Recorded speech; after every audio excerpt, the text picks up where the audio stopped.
I think we're extremely close to the moment of truth for altcoins.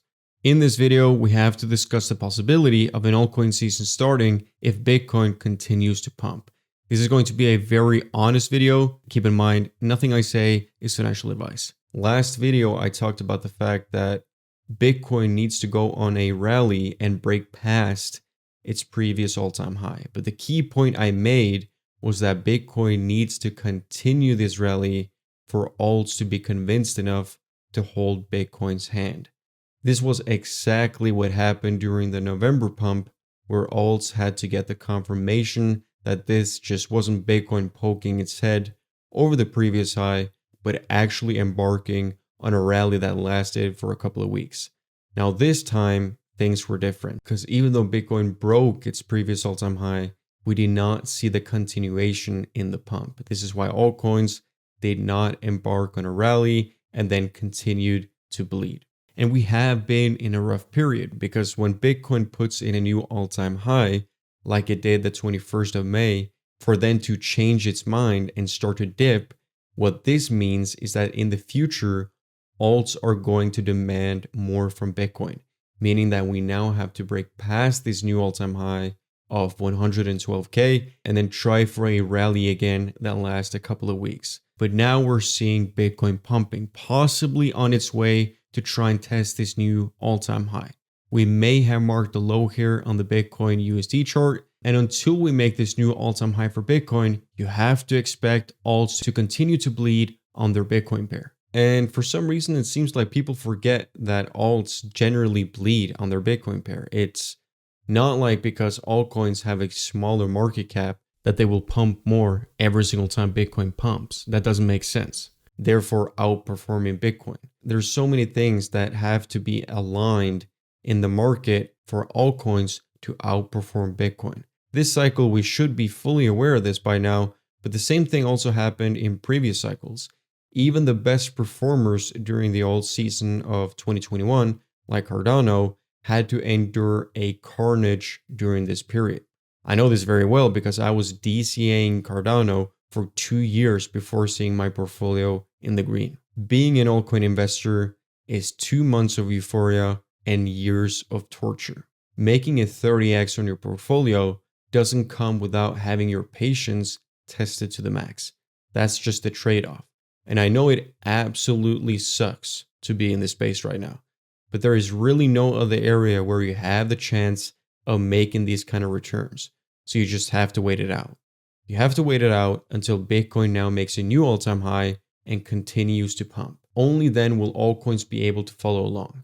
If we don't see altcoins starting to hold Bitcoin's hand, if Bitcoin goes on a rally where it makes higher highs consistently over the course of weeks, I will be forced to call tops on altcoins. I will make sure to update you on this, so make sure to subscribe. The good thing about Bitcoin taking its time and altcoins bleeding is that this could be what leads to a true lockout rally, both for Bitcoin and for altcoins. And the reason why I say this is because the social indicators are not flashing. And a lockout rally can only happen if the majority of people are sidelined. Therefore, if the social indicators are not indicating the majority being present, that means that it is still valid to presume that FOMO has not been triggered. Take a look at the Coinbase ranking, for instance. Even when Bitcoin made a new all-time high back on the 21st of May, the peak ranking it got during this period was rank 13 among financial apps. For some context, back around January the 20th, it was peak rank number 2. Back in November, it was ranked number 1 from the 13th to the 15th of November. So App Store evaluates rankings based on number of variables, but the two main ones are downloads and user engagement. So you got to ask yourself, how is it that when we have broken all-time highs in the past, Coinbase has been at least ranked top 3 in financial apps, while we now can't even break top 10? The answer to this is that this whole pump is not retail driven. This whole pump is driven by institutional interest, whales accumulating, and ETF inflows. It is not driven by retail because retail are not here. What's really interesting though is that Ethereum is now, together with Bitcoin, playing a huge role in deciding what comes next for altcoins. Before this all-time high rally for Bitcoin, Ethereum had already put in a 50% gain, which it got from when Bitcoin was moving from mid-90s and broke the 100K level early last month. So it made sense that it had to spend some time in this region before continuing up. And even though Bitcoin has been volatile, Ethereum has held up surprisingly well, especially taking into account that it just printed a 50% candle. Furthermore, Ethereum on its Bitcoin chart looks to have bottomed. This is also around the level where Ethereum Bitcoin chart also marked the low back in 2019. This is why we have been buying a lot of Ethereum over the last couple of months, because it was very clear that we were getting close to a bottom. And I have now taken profit on this Ethereum, and I'm using some of this profit to rotate, which should come as no surprise, as I've been very adamant about this for a year now. And every single video I talk about rotation, someone always points out that everything will move up at once. You don't have time to rotate. Ethereum has now done a 2x from its lows. In the Discord, we timed the top and sold at $2,735. And we rotated this because we can still get solid safety nets and of course lower caps at the same price they were before Ethereum pumped. I have to keep on saying it every video so people understand. Rotating from big caps like Ethereum is how you make 20 to 30x's this cycle. Join the Discord to see how we're compounding these gains to make the most out of the bull run. Do not make the mistake of joining too late for this. So what do we need to see from Ethereum? Worst case scenario now is that Ethereum starts heavily bleeding on its Bitcoin pair again, coupled with the fact that Bitcoin starts dipping. On the other hand, if Ethereum manages to hold key levels, I strongly believe that the next all-time high for Bitcoin is going to be coupled with Ethereum outperforming it, which will lead to an altcoin rally.